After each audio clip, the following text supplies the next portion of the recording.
It's October the 13th, 2025. I am at Joel Pearl, thejoelpearl.com on Blue Sky, and it's time to get in the weeds. CM Punk is about to win the main event on Monday Night Raw. It's live on Netflix, so here you go. It's the main event is happening as we speak. So spoiler alert, Raw is probably going to be talked about on the show a little bit, but we got a packed weekend to talk about, and it's Monday. It's cloudy here in the city of Toronto. I have come back. I welcome myself. And I welcome Jeremy Lambert back to the show. How you doing this morning, pal?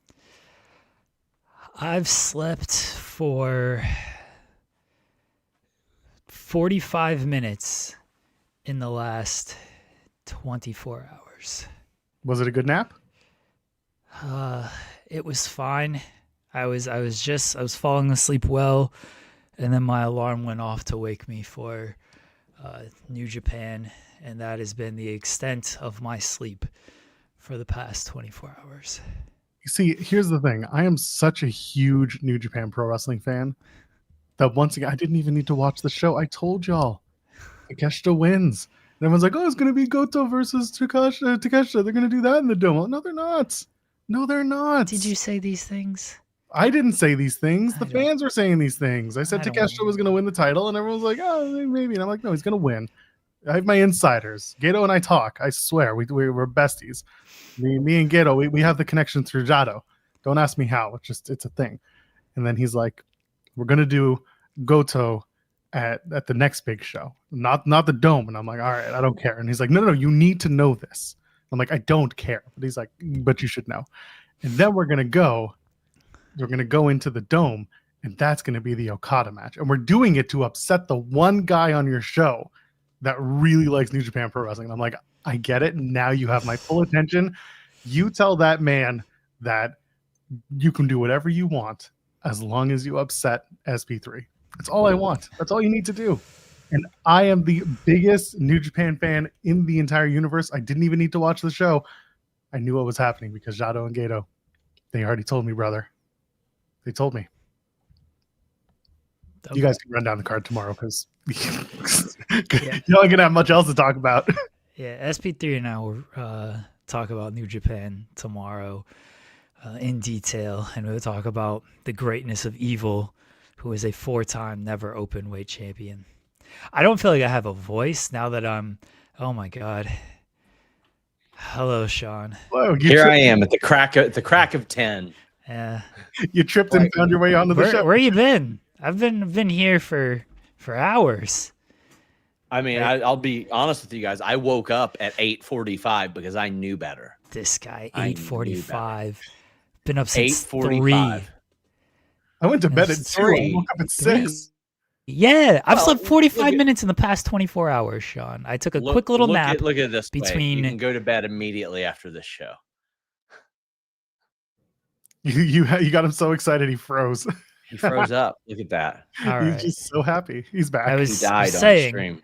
I took a 45-minute nap between TNA and New Japan. Why'd you take a nap? What's wrong with you? Here I am covering my 3rd show in a row because I don't run from the grind, unlike everyone else on this website.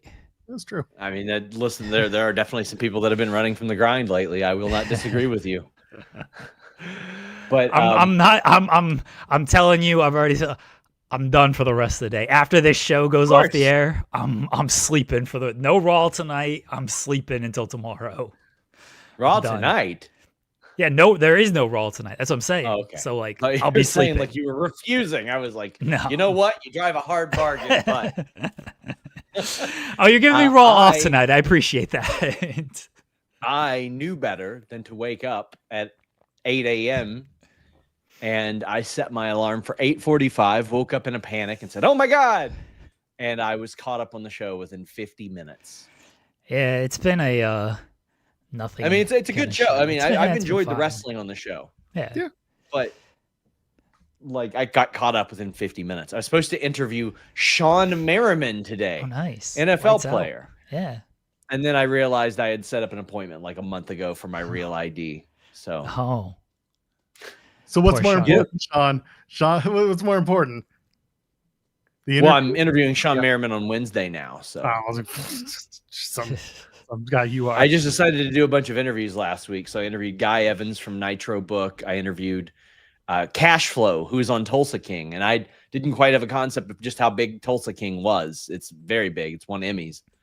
But I'm also interviewing Sean Merriman, of whom the man walking down to the ring right now once went off on social media. Oh, was that a thing? I believe it. He said that Sean Merriman was like flirting with WWE divas at the pool or something. Oh. Punk was like, no, that's my gimmick. I try. So myself and a person in AEW tried to think of women in wrestling who were not dating or married to wrestlers. And it was like in top companies, and it was an on one hand thing. So Sean Merriman had an uphill battle there, even. Are you going to talk to Sean Merriman about any football? Can he give reps for the Bengals right now? I mean, listen, they had a 40-year-old come in and have his first game with 45 or more attempts and no interceptions since 2016. They're gonna. It's amazing that one sack allowed. It's amazing that Flacco throws the ball like 50 times a game the older he gets. Like he's doing this in Cleveland as well. It's like this man is 40. It was very funny because like I'd mentioned Jake Browning, who was the backup prior and was starting. He's legitimately good at moving in and out of the pocket. Like I can't dispute that. It's just he closes his eyes and launches the ball after that. Joe Flacco, if he sees somebody coming for him, he goes full Lonely Island and just throws it on the ground. He just goes, bink. And I'm like, yeah, I haven't seen that in like 10 years. Andy Dalton didn't even do that. Carson Palmer was the last Bengals quarterback that we had that did that. And that was post-surgery. I watched that game yesterday because it was local here, and it was, it was better showing than they have been, at least against a good Green Bay team. Meanwhile, the Browns still can't score over like 10 points, which is hilarious. They should merge with the Bengals. That would go well. The defense would be really good in that sense. There you go. Yeah, the Brown goals. The Brown goals? The Brown goals. It'd be funny because Deshaun Watson would be like QB8 on that team. Yeah. Still making the most money out of everybody, though. Yeah. Also true. True. Well, I'm going to go actually do my job. I've got a WWE RAW review coming up. You're counter-programming us. Yeah, counter-programming. Yeah, Sean, are you going to ask Sean Merriman about his thoughts on last night's TNA Bound for Glory? Yeah, I probably will because he's done some TNA stuff. That's why I'm asking. Yeah.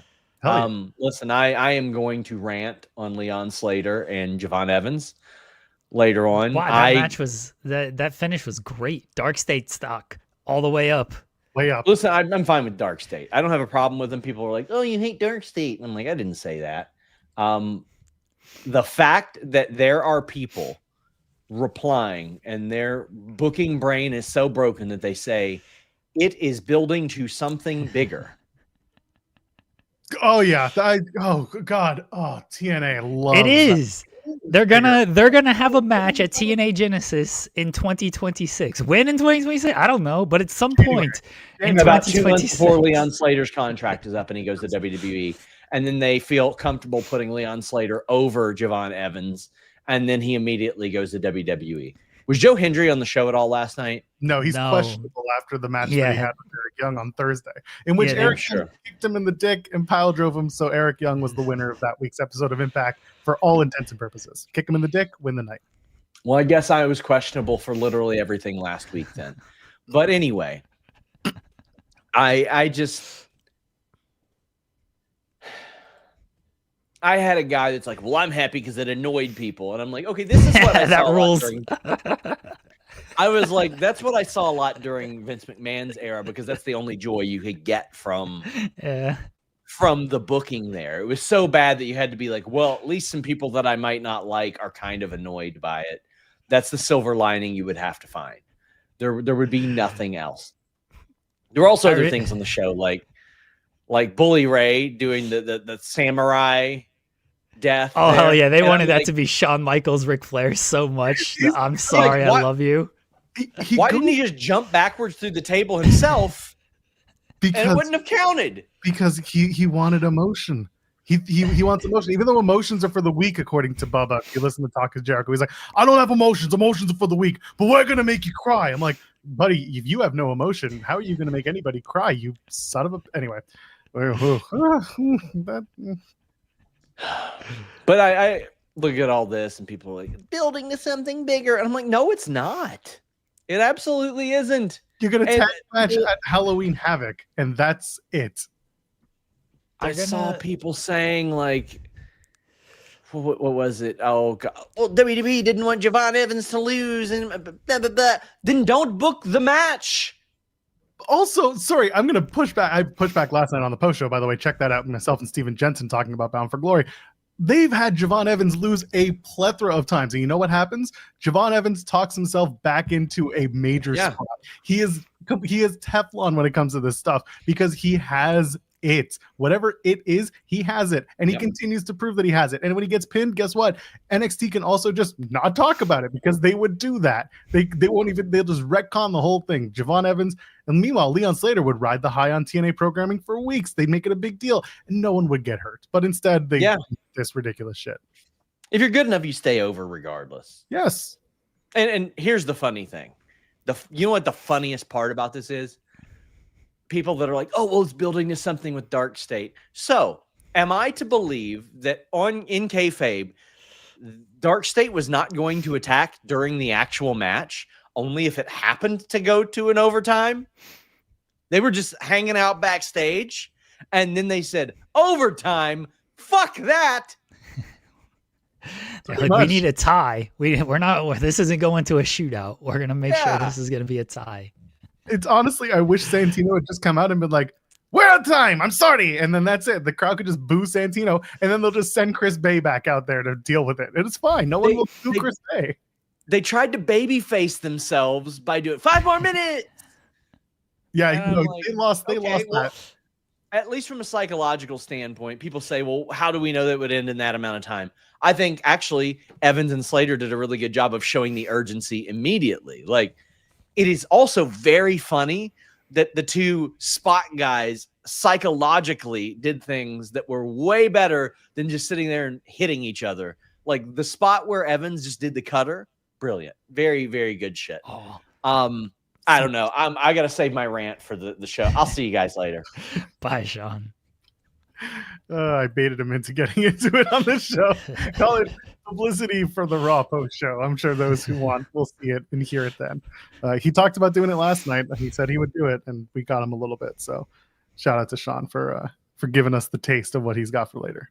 By the way, Javon Evans is the smartest man in wrestling. The slap spot, turning that into an immediate cutter, perfect. Had the crowd dead silent for that spot. And then he hits the cutter and they erupted. There was so much good stuff in that match. I said that was legitimately one of the greatest spots ever. And like, I'm being a little facetious, but people got mad at me for that take. I'm like, what? Why are you guys mad at me for this take? Like, no, they didn't even give like what spots were better. Like, look, there are a lot of great spots in the history of wrestling. How many spots are there? There's like 100 per match. You know what I mean? Like, there's 300 trillion spots in the history of wrestling. I'm not saying this is the top of the top, but it's legitimately the greatest spot of all time. It was so good. This match was so good. That's why I saw SV3 put in the chat, that guy that Sean was like, oh, I liked it because it made people mad. And SV3 is like, that's the basis of Jeremy's entire booking. I'm like, yeah, kind of. And so I was like, I respect that guy. Like, the chaos gremlin in me loves that kind of stuff. Darkstate interfering, I just laughed. I was like, yeah, sure. I don't have investment like everybody else does. If it's something that's gonna like make people mad, that's funny to me because I don't care as much. But this match was so good, and I was a little like, oh man, just LOL TNA. Y'all can't help yourself after that match. Dude, Javon and Leon are so. The other spot that I praised that I thought was amazing was when Javon goes for the cutter and Leon just turns it into a neck breaker. Yes. I realize that seems very basic, but I've ranted before that like Cody will go for the cutter or Ospreay, and then they'll like turn into the opponent as they do it. So they get caught with a cutter of their own or a super kick or something, like whatever it gets turned into. And I'm like, why are you turning into him it's a cutter. You're going and catching like that. If you turn into it, like you're telegraphing that it's something else. The fact that like, yeah, turn into a neck breaker. That's the counter for the move. Don't counter it with the offensive move, because then the person on the defense looks stupid. Oh, they're just so good, man. So good. I saw Alvarez tweet of like they're 21. He's been on that for a long time, by the way. I do want to give Alvarez credit. Like when Javon doesn't get the flowers he deserves or the push that he deserves, he is on him, and it's right. He should be on WWE for that treatment. Yeah, like they're 21. You can say they're the future, understandable, but at the same time they're super over right now and really good. Like sometimes you just gotta go with the hot hand. Don't give me, oh, they're too young. Wait 5 years, whatever. No. If they're hot right now, if they're that good right now, they win. Sometimes a rookie wins a championship. You know, sometimes a rookie carries their team to the playoffs. It happens. As wrestling, it's predetermined. You can have it happen. The age, if you have people that are 50 still in the main event, it's like, oh, they've been around forever. You can have people that are 21 ascend to the main event. The age should not matter. Give it time. The crowd lets you be. Give it time. They'll get there. No, you can make these guys whenever you want. That's the beauty of pro wrestling. It doesn't matter how old they are. Here's the problem with that logic, though. The moment that you give them that push at 21 is the moment you give them leverage. And the moment you give them leverage is the moment they know their value. And when they know their value, that is the worst thing to happen for a wrestling company and a promoter and a bookkeeper. And I don't think that's good to say out loud, but I think that's what you look at when you see a lot of these people. They're like, oh, I'm pushing 40, 50. I don't have that many years left. I know my value now. Well, you didn't know your value 20 years ago. Well, there are some people out there that absolutely know their value now, and they deserve to be pushing for the opportunity to be the top person at that age. Then you know your value, and then you know that you can get a lot of money for the work that you do. And here we are. Yeah, I don't disagree with you. If you push them so much and then they're going to want more, and then I don't want to say price yourself out, but if you make them too soon, too early, there's a risk of them leaving, and I'm not saying leaving for another promotion, but them leaving for other ventures in that sense, if they do blow up in a certain way. But man, you got to take that risk. Like, you just do. Because saying, oh, 21, just wait, we've got 10 more years to get there. It's like, no, you can get them there now. It'll be okay. We'll see. We'll see if they actually do make anybody and push them off of this. I mean, you said it going into Showdown that Leon should be like the guy for TNA. And he just wasn't there yet as far as how they booked. He was the X Division champion, which is fine. But they hadn't promoted him over that as the guy, as a face of TNA. And Javon, we thought he was going to be the guy to dethrone Oba, and he wasn't. He probably still should have been, honestly. As much as I love Ricky, they were setting up Javon. And now, like, you don't have that moment. He can beat Ricky, and it's fine. But it ain't the same as beating Oba. Unless Ricky's going to have some dominant run as well. But if Ricky's going to have a dominant run, then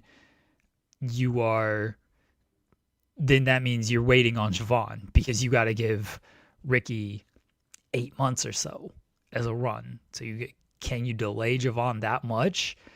And Ricky's run is already, I mean, he's already been pinned. Like he's already been pinned in this run. Yeah, that's the best part. By the way, we're 20 minutes in. You should probably leave a thumbs up on the video if you haven't yet. Go ahead. Give us your pyro, your ballyhoo, your cold, your hungry, your frozen. Not the movie, although my son really likes that one. Go. Let it go, baby. Let it go. And while you're here, you can also go ahead and subscribe to the channel. Tap that bell, get your notifications. We're live every Monday through Friday, 10 a.m. Eastern, doing this nonsense, whatever it is. And also, you can catch the spotlight on Thursdays, and you can catch Coexisting with Rob and Maggie on Fridays. And then we drop stuff all the time. I'm sorry I haven't posted clips for the last few days. It's been absolutely haggard out here. I've been dealing with a lot of stuff. There will be clips again, I promise. But Jeremy has been posting shorts aplenty, and I do appreciate you picking up for that part because it's been crazy busy weekend. Shout out to the Canadian friends out there. Happy Thanksgiving. I hope y'all are enjoying yourselves. Oh, look, CM Punk did in fact win the main event of Monday Night Raw. Who could have seen that coming? Is there a Saturday night's main event in 2 weeks? Oh, I wonder who the Vision's going to be. Yeah, it's November. Is it like November 1st or whatever? I don't know. Sure.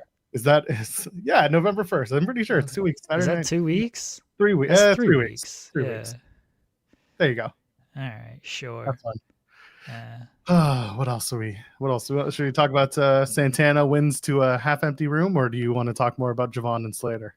Well, I saw Volb in the chat post, where's my Dijak burial? Yes. I do have it. It will be end of the show today. I do have the cameo from Dijak. We've not watched it. I've not watched it. I said we, like Joel's seen it. I've not watched it, so we will watch it together as a group. As a weedy family, we will see what Dijak has to say. Well, Dijak may have sent it to me. I don't know if you know this, but MLW, they send me all the spoilers. They tell me what's going to happen. And that's because Dijak is the one sending me. He actually books the show. I don't know if you know. Oh, here comes Seth Rollins to come and confront CM Punk, and Braun Breaker is not going to spear the shit out of Jey Uso for no reason. Yeah, fair. He was just walking down the ramp, and Braun Breaker breaks in the back and just spears him. Fair. That's so stupid. I love it. Oh, anyway, somewhere there's an LA Knight behind needing to get beat up. He's about to spear LA Knight. Or watch out. Okay. Oh, here he goes. Crash into the steps. Oh man, he did a kip up on the floor. That was pretty beastly. Good for him. Braun's an animal, Punk, baby.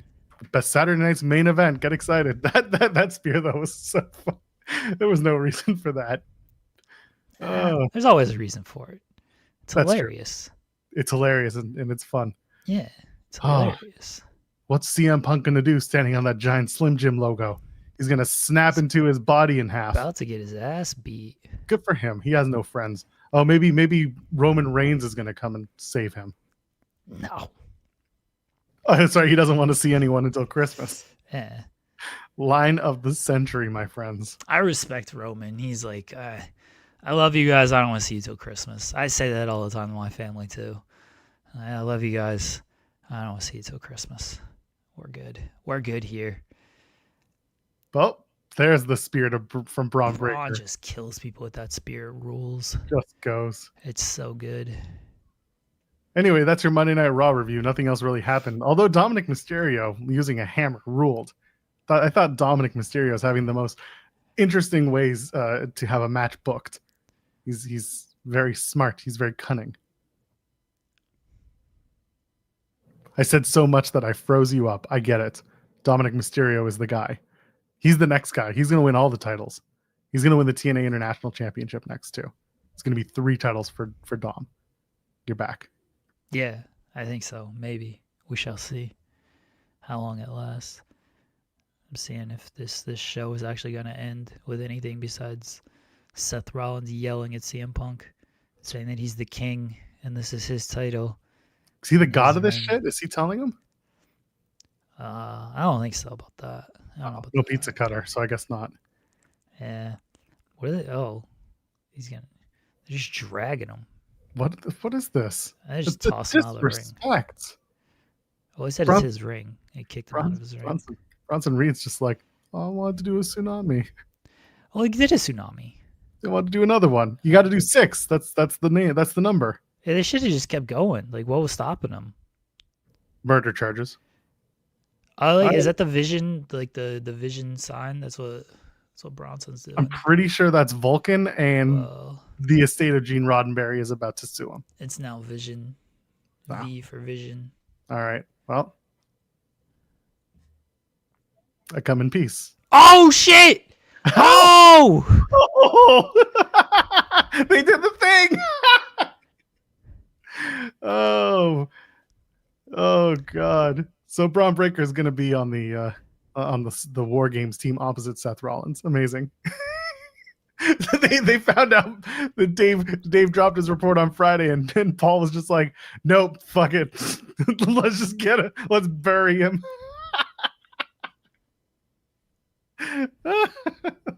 That rules. Anyway, look forward to the triple threat between Punk, Rollins, and Braun Breaker.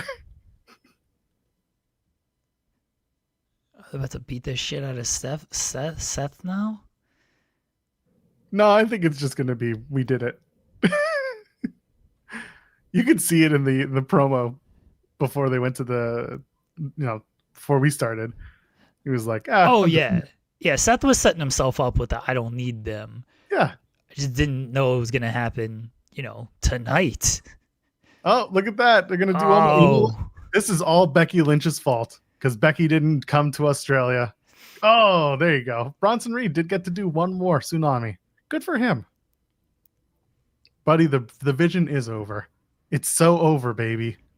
Crowd loves it. Oh, Seth can be a babyface now like he wanted to anyway. Oh, son of a... We got to listen to them sing, whoa. It's like we never lost it because we never did. Yeah, Seth can just do his full-on babyface. Braun is the captain now. Yeah, is he going to steal... Is he going to steal Paul? Oh, you know what? Like... We just talked about just making guys don't hold off. Like, gotta respect the move. They went with Braun Breaker here. They could have delayed, and they said, nope, we're doing it right now. Careful.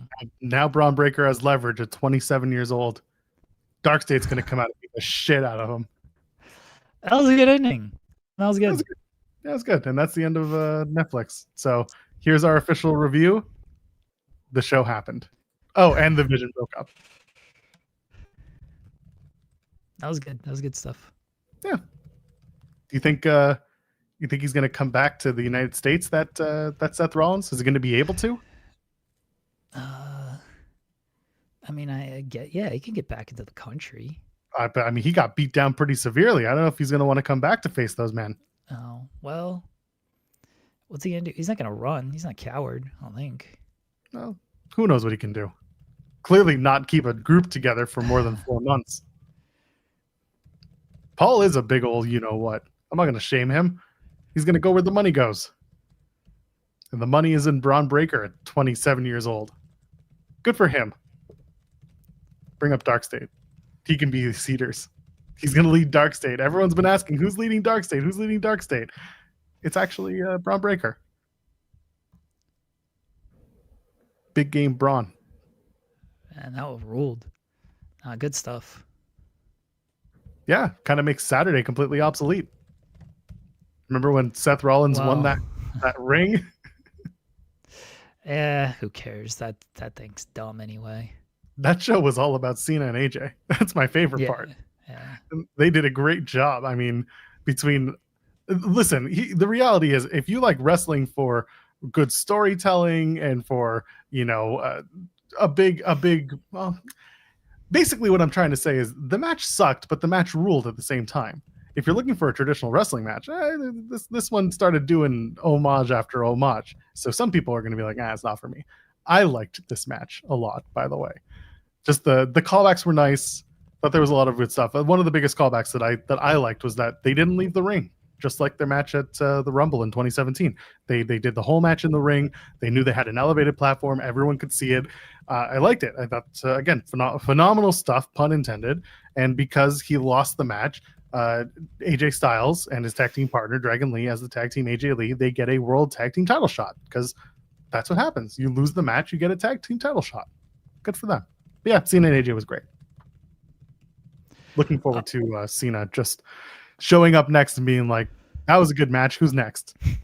Well, he's teaming with Dragon Lee against the Judgment Day next week, so that's kind of what happened. It was a good match. Cena. Cena. Sorry. Cena's not going to show up again until Raw's in Boston. Yeah, he's not showing up for another month, so that's fine. Should have stretchered him out just to prove a point. Nah. That's the final match. He's never been stretched out before. They're gonna beat the shit out of John Cena on his last night. He's gonna get beat up so bad that he's gonna face Braun Breaker at this point. It's probably Gunther. Gunther should just lay him out, put him on a gurney, out he goes, and the president's just being like, "I don't know what's going on. I gotta go." He probably left an hour ago at that point, past his bedtime.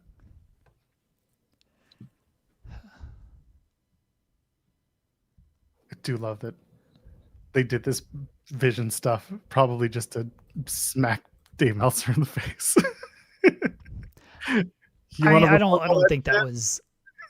don't think that was like their full on plan or whatever, but it does seem kind of clear that they took the feedback to heart over these past few months of, oh, people aren't enjoying what we're doing. All right, we gotta do some shocking stuff. I mean, it started on SmackDown. SmackDown was a much improved show over the past few months, and Raw today with this angle. I mean, Raw today was like it was fine. It was a good show. The wrestling was good. There wasn't too many like major developments or anything. Like Roxanne confronting Vaquer was weird. It's like, I just saw you lose. You just got pinned in this tag team match. You lose all the time. Why are you out here right now? I hope people are excited for it. I'm excited for it. It should be a great match.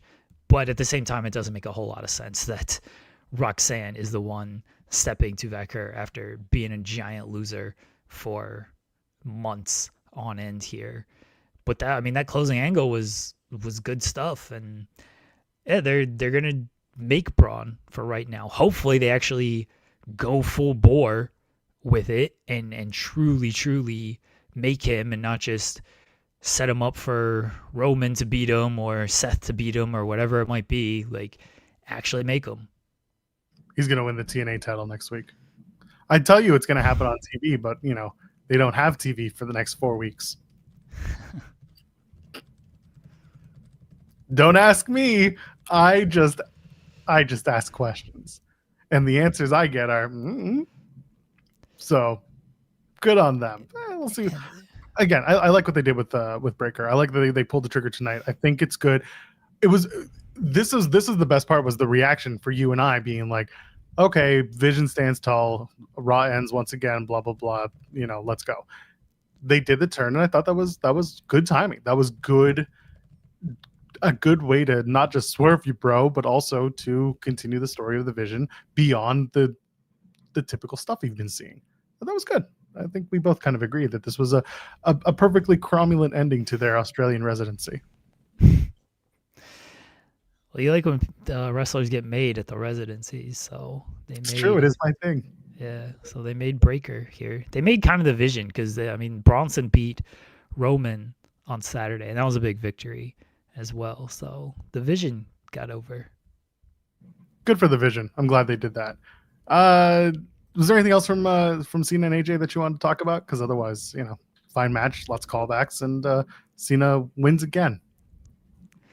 As he should. I mean, he should have beaten Brock too, but they were going to give him his 100th PLE win here at some point. You knew that because they were talking about it so much. And after WrestlePalooza, they only had 2 more opportunities to do it. So winning here makes sense. Beating AJ makes sense. I really enjoyed the match. I loved all the callbacks and just the homages to past rivals and everything.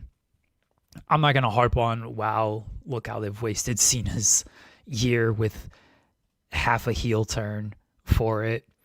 But no, this was good stuff. And I mean, AJ and Cena, it's only 4 matches, but like no misses in those 4 matches. It's 4 absolute classics. Yeah.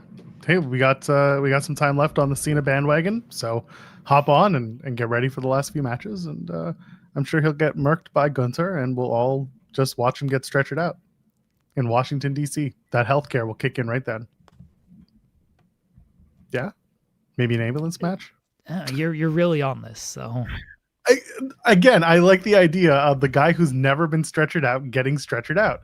You want to talk about, them saying like Roman Reigns, you never get stretchered out. And it's like, but that's not true. It happens all the time. They should do it. This should be John Cena. That should be the misdirect. The red herring, John Cena, never stretchered out. They should do it. This is it. Time to beat up John Cena so bad that he can't get up under his own power. And Gunther is a made man because he destroyed the legends of Goldberg. Still waiting on that podcast, Goldberg. And destroyed the legend of John Cena, the bigger legend, inarguably so. Okay. That's it. We'll see. Beat him I don't up. think that's going to happen, but we'll see. How dare you? How dare you? Anyway. What else are we talking about? Santana wins the TNA title. It happened. If nobody's there to see it, did it really happen, Jeremy? I mean, people were there. It was their largest attendance ever in North America.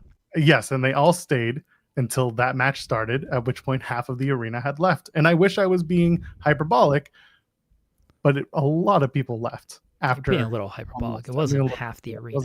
You're right, not half. But again, the idea that I said this once, I've said it twice, I've said it a billion times since Slammiversary. The second you announced that Dudley's and Hardy's match, you could not and should not be presenting a TNA World Title match in which Santana wins the title, because no one's going to care. And guess what, Jeremy? Nobody really cared, except for the half people who were there after they watched the Hardys and the Dudleys. Good for Santana. I'm really happy for him from the point of view that he deserves to get a world title in a company that he's been carrying for the last little while, and he has become the lead babyface. I like that his friends and co-workers in the business have given him his flowers for what he's done. I like that he got to tell the story with his daughter and do the whole she comes into the ring, presents the belt to her. I thought that was a strong moment. Emotionally, he did everything right. I thought the match was really good. I think that Trick Williams carried himself well as the TNA champion, for better or worse. I didn't love everything that they did with him. I didn't love the way that he did cool heel instead of leaning into the heat that he should be getting. But at the end of the day, they stuck the landing. They finished the match. They finished the Santana story. And now for the next 3 months, he'll have the title until he signs a deal with WWE. I'm glad Santana won. It was the right call. And, maybe it was it happened. It should have happened earlier. It should have happened at Slammiversary. Everybody knows that. But they did it here. And now they're screwed, or he's screwed, because they don't have TV.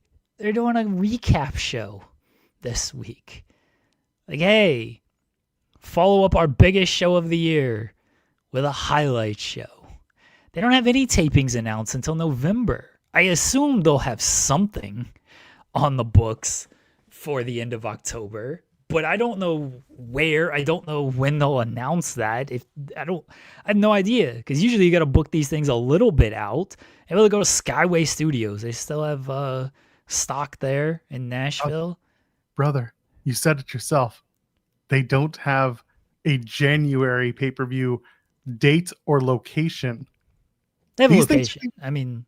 No, they don't have they don't have an arena. They didn't announce it was a venue. They don't have a venue. They have a city that is giant. They called it in Dallas. Last year it was in Garland. They called it Dallas then too. They called last night's show in Boston. That's why I kept saying the long shadows of Boston, because Lowell is a 40-minute drive away. It's in another city. It's in another part of town. Like, just like then they said Brampton when they said they were in Toronto. Oh no, they actually said Brampton because Brampton gave them money. Anyway, the point is, this should be raising some eyebrows. This should be raising eyebrows. They don't have tapings until they go to Florida to Full Sail to run Turning Point and TV tapings, and then they do the show in El Paso in Texas for December, and then they do 2 nights of tapings that will take them technically 2 weeks of December, and then they do 2 weeks of best of, and then they come back for the new year and they do 2 weeks of TV, whatever's left from the El Paso tapings, then they'll plug in the pay-per-view.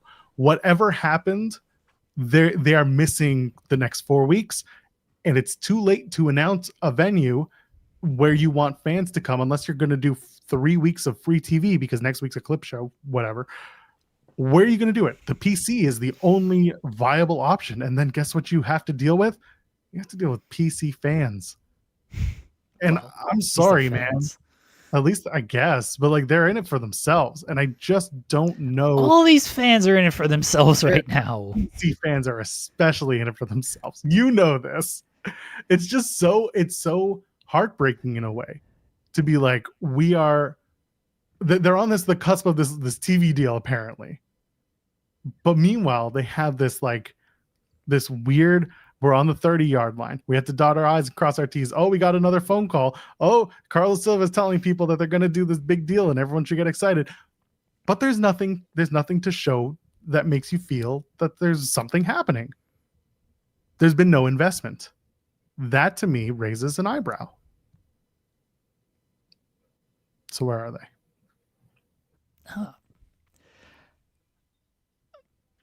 I don't know. They're doing a clip show this week. A clip show, which is what they did when they announced the rebrand. This was 2 years ago. They did the same thing. They ran a clip show, and then they went dark for, after December. And because they're dumb. No one kills their own momentum like TNA does. No one. I don't know. Like, we're putting way too much effort into TNA. They don't put this much effort into themselves. I'm glad Mike Santana won the title. I don't have a whole lot of faith in his reign, not because of him, but because he ain't really got too many great people to feud with. And it just feels like they're killing time until they maybe get a television deal. All right, cool. We'll see if that comes to fruition or not. They were hoping to announce it at Bound for Glory, yes, and they didn't. They got no TV this week. They had no tapings coming up. So if they got to run the PC, they got to run the PC. Like, the fans everywhere are in it for themselves right now. Like the PC fans are really no different than any other arena at this point. At least the PC fans are going to show up and make noise and be loud. They could be running dead buildings if they wanted to, or if they if they announce somewhere else. So TNA's TNA, man. The show last night I thought was fine. There was some good stuff. There was some not so good stuff.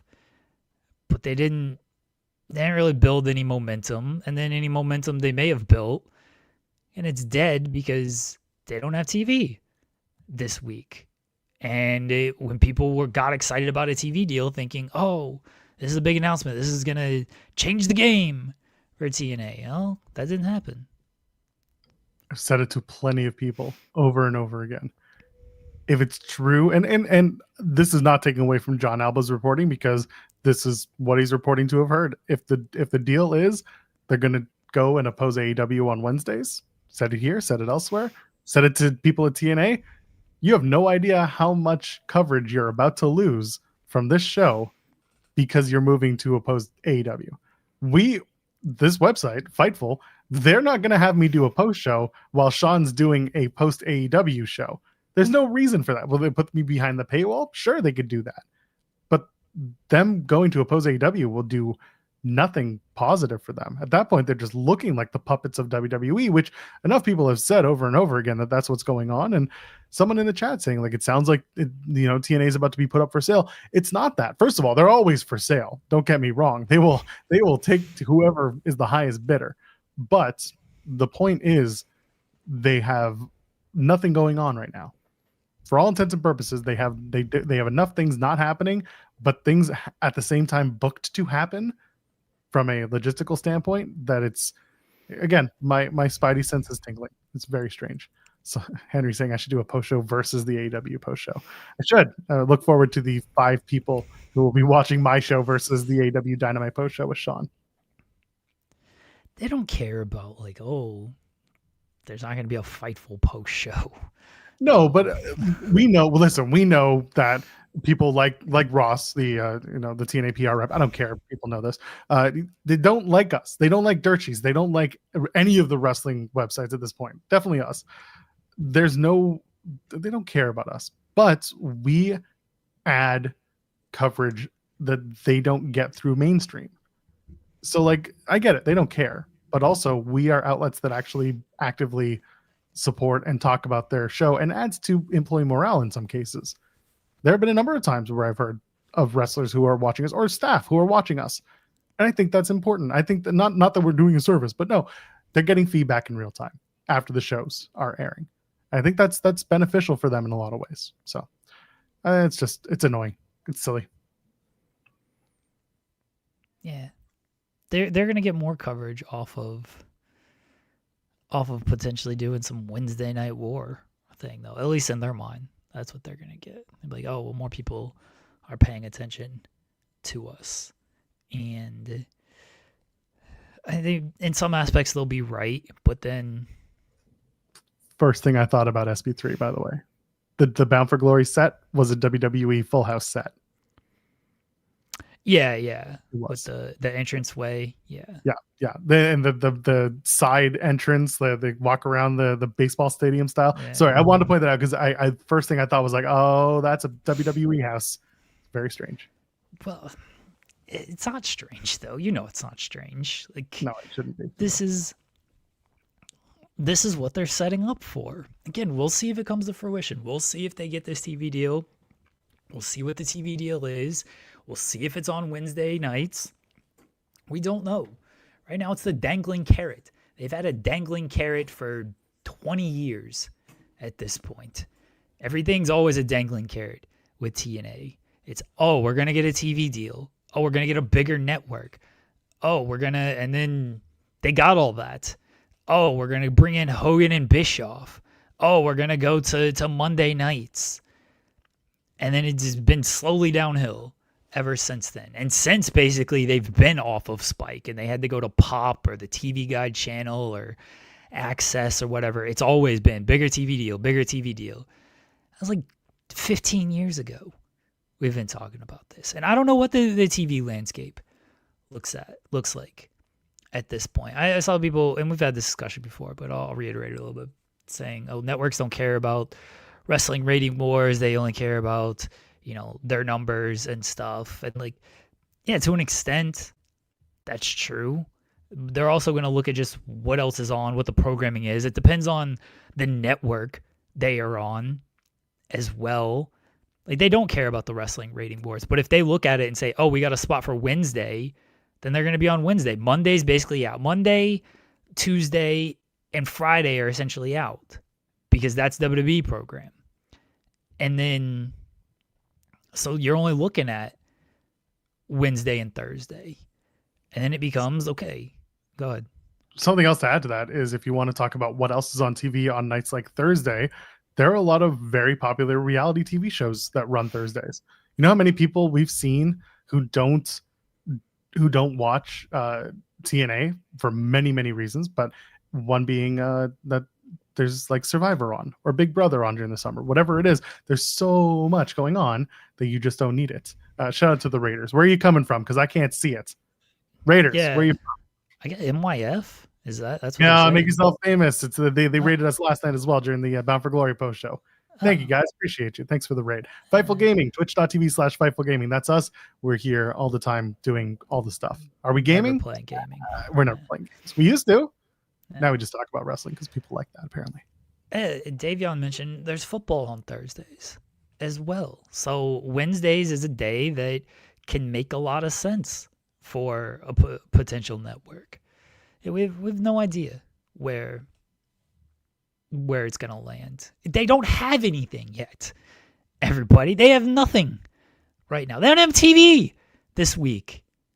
They're doing a friggin' best of show coming out of their biggest show of the year.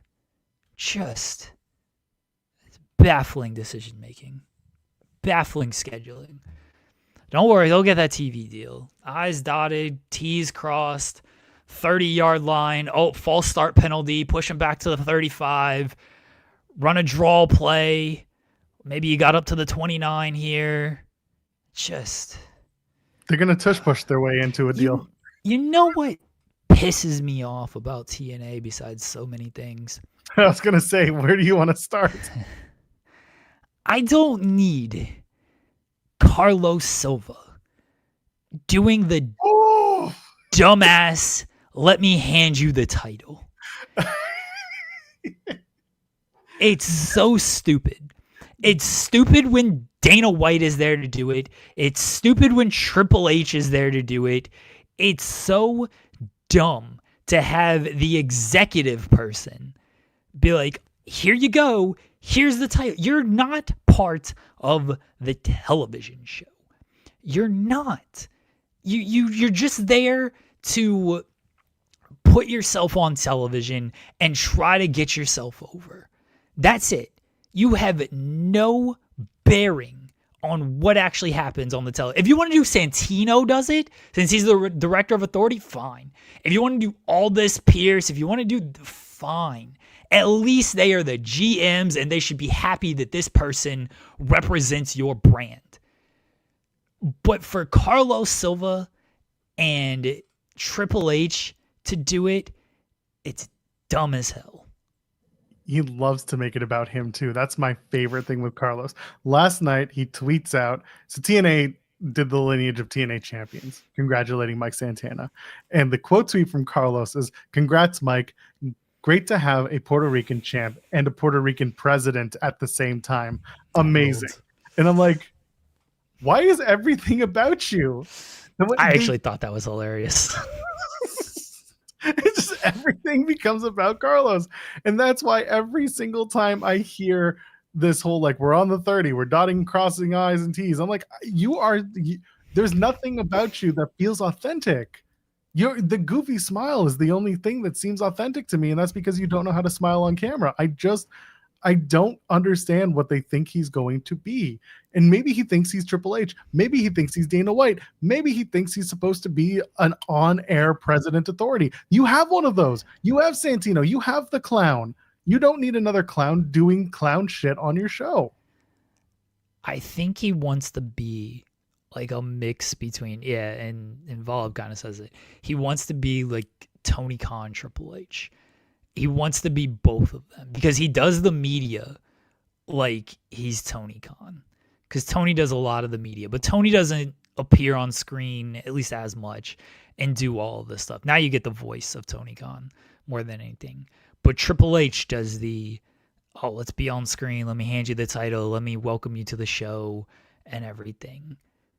He that's what it feels like he wants to be, is like a mixture of those two. It's like, unless you're actually part of the show, I don't care. I don't care to see you. It doesn't make any sense for why you are there. If you're there and we know you make, and this is the other part that upsets me. You're there. You're the president. We know you make these decisions then. So why can't you overrule stuff? Why can't you tell Darkstate, hey, go fuck yourselves. We're restarting this match. You guys are banned from TNA for life. Why are you're so upset that TNA has your titles or that NXT has your titles? Why aren't you making matches so TNA can get their titles back? Why are you allowing Trick Williams to be like, yeah, just take the show off? Oh yeah, we just won't have you on our show. Why are you allowing Kalani Jordan to be part of the TNA Battle Royal to potentially win the title after you invaded NXT? We know you're the president. So you should be overruling all of this stuff if you are that mad about it. It's so stupid. You have the authority figure. Either use them as the authority figure and in whatever incompetence or competence they might have, which there's a lot when it comes to Santino, or stay the fuck off television, or be your own authority figure. Overrule everybody. Fine. You want to overrule everybody? Do that. What are we doing co-winners for this call your shot gauntlet? Why can't you restart that? Just be like, hey, the match continues. That was the best part. They do call your shot. There were so many holes in the call your shot. The Rascals getting in on one entry, but Sinner and Sane had to flip a coin, and Tom Hannafin points it out. That rules.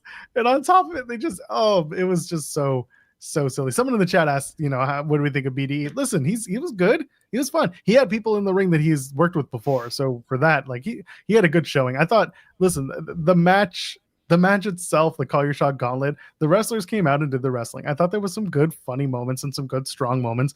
I think Jody Threat should want to beat the shit out of Frankie Kazarian, but like overall, the finish completely ruined everything. It was awful for how they finished that whole thing. No. This sucked. This was god awful. I thought every single bit of this. Now, the wrestling was fine. I did like BDE. I thought there was some fun spot. This sucked from a layout perspective. This was garbage from a layout perspective. Frankie Kazarian just comes in, trucks Jody Threat, and Santino is like, I don't like this, but you can still be in the... Why? Why are you not like, get the fuck out of here? Go away, dude. You lost already tonight. Get... And then all of a sudden, he's in the match. And Ray Walt or Hannafin, they're like, oh, Santino must have talked to the truck to play his music. So he what the fuck? No. How did he talk to the truck? He was there. He was there. He was there ringside. You had three Rascals enter just as one, sure. But then Sinner and Sate can't enter as one. And though I hate this spot, I absolutely hate this spot in any battle royal. Mance Warner was already eliminated.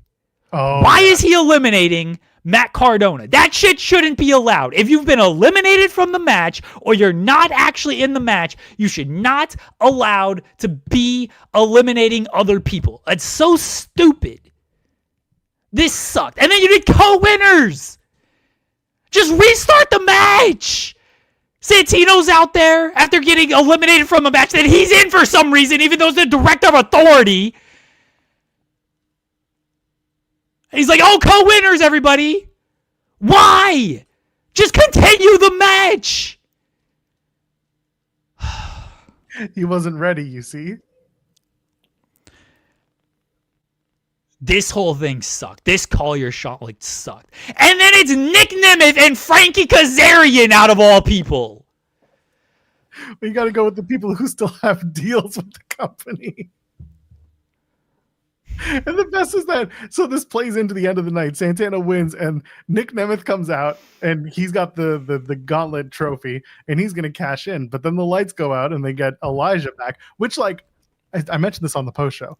My spidey sense was tingling on Thursday when they did the injury report and they mentioned Elijah. I was like, that's strange. He's been out with a triceps torn injury. Like, you don't need to give me an update on that. I probably should have said something. I was like, that's Elijah coming back. So he came back. And then Kazarian has to have the gauntlet trophy in his possession to cash in. So he comes in from the back and he's an idiot. So he's like, I'm going to go. I'm going to go. I'm going to go get the trophy and I'll be right back. And then he gets beat the shit out of by Santana. And that was that. I don't think that it killed Santana's first few moments as champion. I think it added to it in a little way just because they added a little bit of levity, and then they did the celebration with his daughter and everything. That was fine. It sets up who's going after who, how they have to do it. My big question coming out of this, and TNA is probably never going to explain this, is the new dual call your shot garbage. Is this the first person to cash in wins and the title, and then that's it for the trophy for the year? Or do they both get a shot? And if one cashes in successfully or unsuccessfully, the other one then gets to carry the trophy exclusively? They're not going to explain it. And I know it. They're just going to have this weird, like, flippant, just completely oblivious way of explaining it away. As long as one of them has the the trophy, that's going to be good enough. They're not going to explain why it happened. It's awful. Just do a match, and the winner gets the trophy. Easy as that. Yeah, someone in the chat saying it's going to be a 3-way between Frankie, Nick, and Santana, and that's how they're going to explain it away. While Jules tells us to stop making sense of something idiotic. I get it, but I cover TNA, so I got to take him to task for some things. This was one of them where it's like, God dang, all you had to do was explain how 2 winners work. You know what this match really showed? Like the level of talent in the company right now. All of which are named Eric Young and AJ Francis. Yes, it's true. By the way, shout out to Rich Swann. He is still alive. He was in the match for 17 seconds, but he was there. He's still wrestling, so good to see him. Like they didn't have any surprises or anything. It was just like here's guys on the roster that we didn't have a spot for otherwise on this show. It's like, yeah. Tried to tell you. All right. I hated this. I've ranted before, folks. Come on now. I've gotten no sleep. Things are gonna piss me off a little bit more. This sucked. This Call Your Shot gauntlet sucked. Might be the worst match I've ever seen. It was pretty bad, and that was my favorite part. AJ Francis didn't even turn on Rich Swann. They're in a battle royal. Francis is gonna go wherever he gets the opportunity. That's all. Yeah. Let's get a couple of super chats. You got your finger on the button? No, hold on. All right, well, I'll get you to get your finger on the button. Okay. Volip sends a super chat saying Vanilla Fumble. I'm Vanilla, baby. Is what we call the fans who recently learned about Bye Bye Daddy Cool by Boney M. I don't get it. It's a song. But no, it's fine. On top of that, while you're at it, you should get Jack Harlow, tag him on socials, and tell him to license "Lovin' on Me" for Blake Christian and AEW. I've done it for 3 straight weeks now. We got to keep doing it. We need more pressure. We need fewer people being like, "Can you stop?" and more people saying like, "Hell yeah, dog, we need this happening." And there are people who still do it. Now I'm just like doing it to see like how long. Like he hasn't tweeted since like March. I'm pretty sure he doesn't use this platform, which bless. But now I'm just like, how many days can I actually go through with this? And we shall see. I don't think he's on Blue Sky, so we got that going. As he shouldn't be. True. And we got another super chat from Love Dogs Avery saying, I think they did the vision angle because Seth hurt his arm. That seems to be what people are saying on the interwebs right now. Seth potentially injuring himself at Crown Jewel. We'll find out soon enough when the information comes rolling in. But if this is it, if that's the pivot, then sure, why not? Good for them. Oh, that's a good pivot. I mean, yeah, that spot. I don't know what Seth was thinking, but it ruled. Like he was just like, "Fuck it, I'm going for this headbutt." I respected it when he climbed up there. Like he can do a coast to coast. Like okay, Seth, like break out something a little bit different. He just leapt and did the headbutt, and then he came down really hard on his arms. Like, ooh, you can tell he's favoring that. That looks like it sucked. That didn't look good. But then he still raised his arm after the match and everything, and it seemed like it was kind of okay. He's on the show tonight, obviously. We'll see if it's. I mean, he said that it might have long-term ramifications, but sure, every wrestling move has long-term ramifications.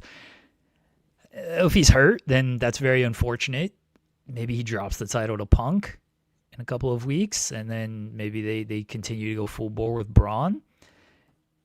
And if this was the pivot, this is good work instead of just, hey, let's continue the vision as is, but Seth is kind of sidelined for a little bit. They set stuff up pretty well with Bronson beating Roman, Braun always staying strong in these type of matches and segments, and then the Seth promo tonight where he said he didn't need them and everything, and like that was delusional heel speak, but obviously they were gonna circle back around to that. You could see the look on Heyman's face of like, wait a second, what do you mean you don't need us? I just didn't think it would happen tonight. I thought they would build that out for a little bit, maybe Survivor Series. After Survivor Series, it would kind of happen. But they're either switching plans, or or because Seth is hurt, or they decided to do something different one way or another.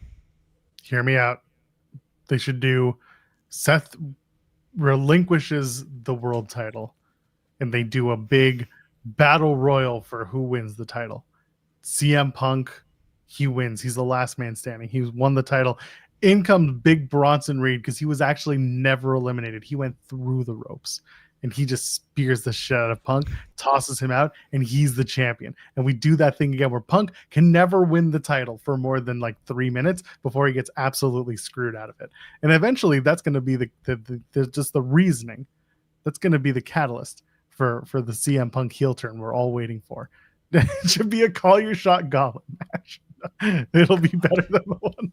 It'll be better than last night's. But it could be easy. I'm mostly joking. But I do like personally the idea of Punk's inevitable heel turn coming from never being able to win and keep the big one simultaneously.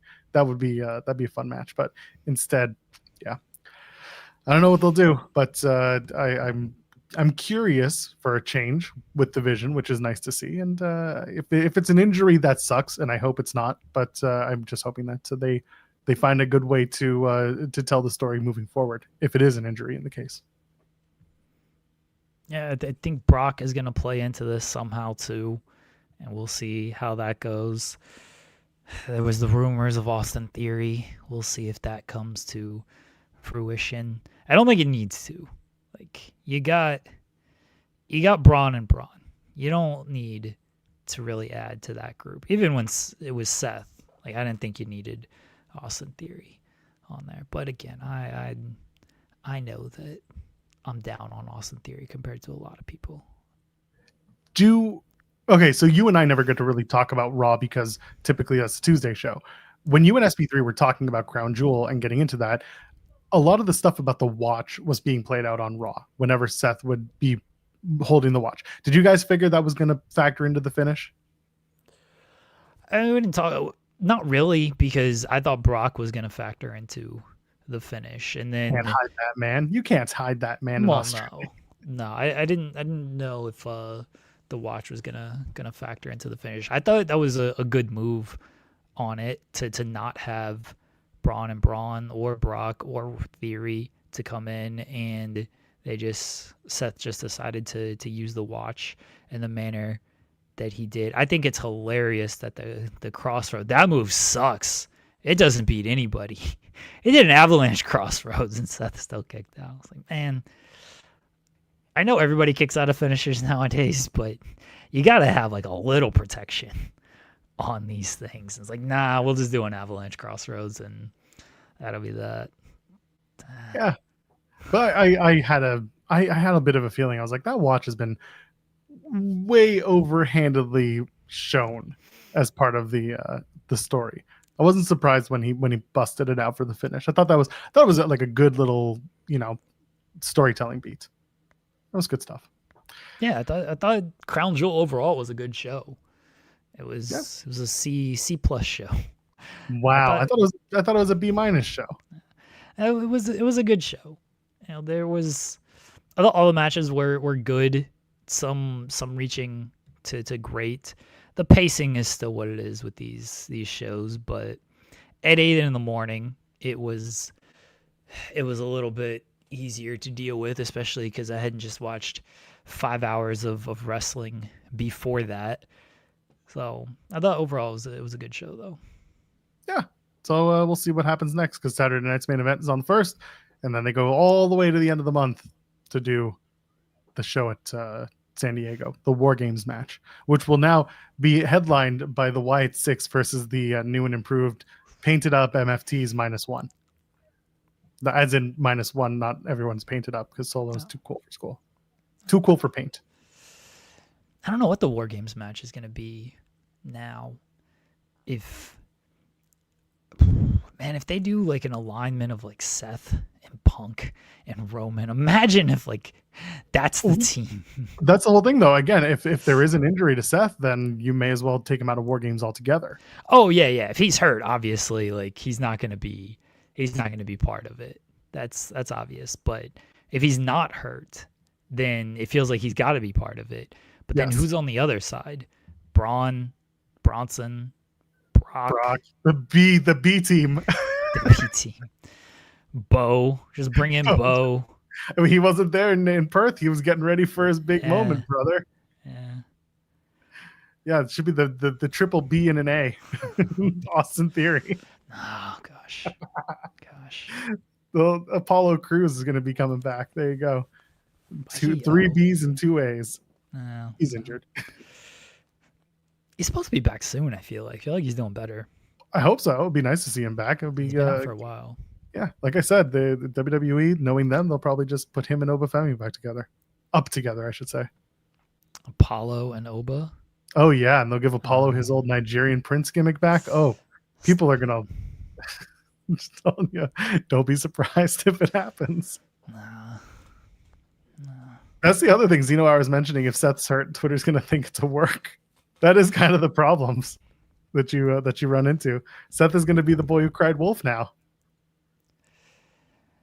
Yeah, I mean they did that to themselves on that one because they worked the angle in August. So that's the game they decided to play. I mean, if he is hurt, then it seems pretty legit. We all saw it. Unlike the knee injury where the match was stopped and everything. This was, we saw what happened here. But you don't really get the benefit of the doubt when you work a knee injury just to work a knee injury, and then you actually get hurt a couple months later. It's like, oh, is he just taking time off? Is he actually hurt? And if he's actually hurt, I mean, if this is the reason they did all this, I assume he's actually hurt on this. And do another fake work just to get turned on. Do it twice. Just go for it. Do it twice. Sorry, I turned off everything because my kid is running around today, and he was trying kick to him. No, I can't. Actually, there's a table in the way. But no, my wife was trying to wrangle him, and I have a very strict no kids on camera policy. Fair, same. So I had just to kick him. I can't. The door's over way down there. You know how this room is shaped. Yeah. You know it's a long room. You can still kick him. That's fine. He couldn't get here anyway because he got taken out. My wife just tackled him to the floor. I have a story to tell about the kids, my 12 kids, on tomorrow's show. Tomorrow. Okay, you're really setting it up. That's big. Yeah, I got to do it with SP3 because it involves SP3. Okay. Yeah. Okay. I'm a big fan. Louis saying gimmick the table. They didn't gimmick those tables last night, brother. Did you see that? None of those tables were gimmicked. The tables match? Yeah, I watched it. Yeah, none of those tables were gimmicked. They had the metal bars around them. I was shocked. Well, the Hardys and Dudleys are old school, man. Back when men were men. They don't care about these gimmick tables. None of those emotions for anybody. Except for Bubba when he's, don't take old yellow out behind the barn. That was the worst acting I shouldn't be surprised. He hates emotions. So that happened. The Dudleys got beat, and the Hardys win.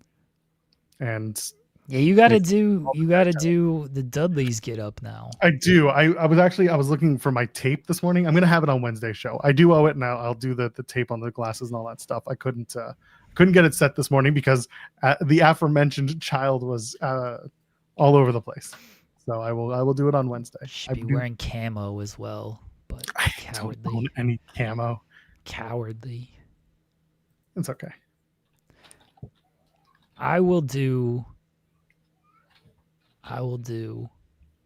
Hardy's for Halloween. Jeff Hardy for Halloween. I will commit to my act of the bit.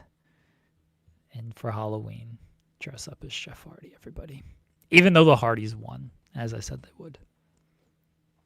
Yeah.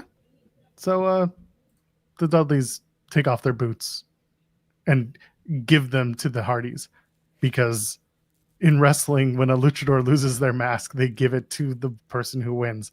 So Bubba Dudley was like, I was told about this thing leaving your boots in the ring. What if we give our smelly ass boots to the people that beat us?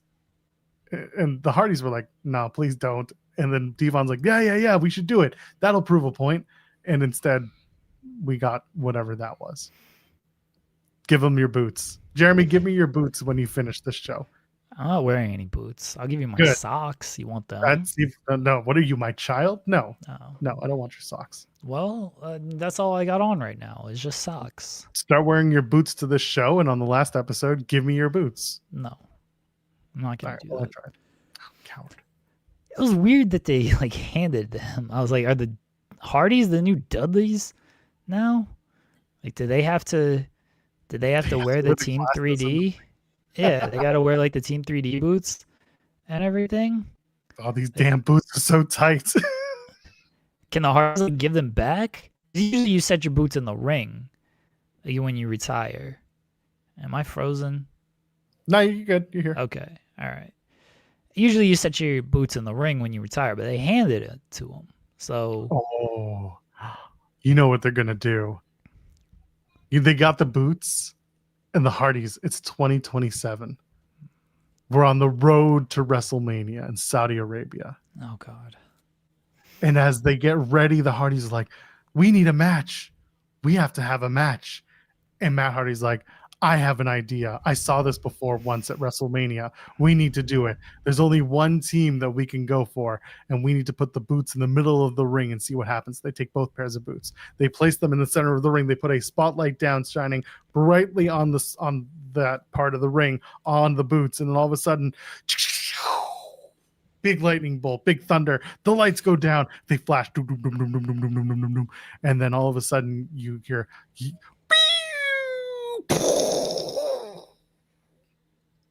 The Dudleys reunite for a match against the Hardys at WrestleMania. They brought them back with the boots. None of this sounds good in Saudi Arabia. None of this sounded good outside of Saudi Arabia, but we had last night's match anyway. Yeah, but it sounds worse when you talk about the hundreds of millions of dollars that were given up in order to do this. Yes, absolutely. It's terrible. They're going to do it. They're going to love that. I don't think Devon's going to wrestle again. You'd be surprised what millions of dollars would do. I know, sure. No, I get it. Man, bless them. They're all 50 outside of Jeff. Jeff's like 48. They've all been on the road. The road will own you, brother. They were moving like they've been on the road. Jeff, I thought, got concussed on the Swanton because he hit the back of his head.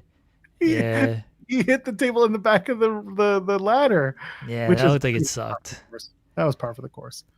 Like, after the match, and they were just all stumbling around and like trying to stand and stumbling around. I was like, I don't think they're selling. I think they're just like old and beat up and just hurt and going through it right now. Like, this ain't selling here. These dudes are they're in rough shape. Bless them. They got through the match. No one hopefully got seriously hurt. Hopefully Jeff's okay. He ain't got to worry about television for the next couple of weeks, so it'll be fine. They're going to call him in to do stuff. They're going to call him in. They're like, we're not airing any of it. We just need you to do stuff.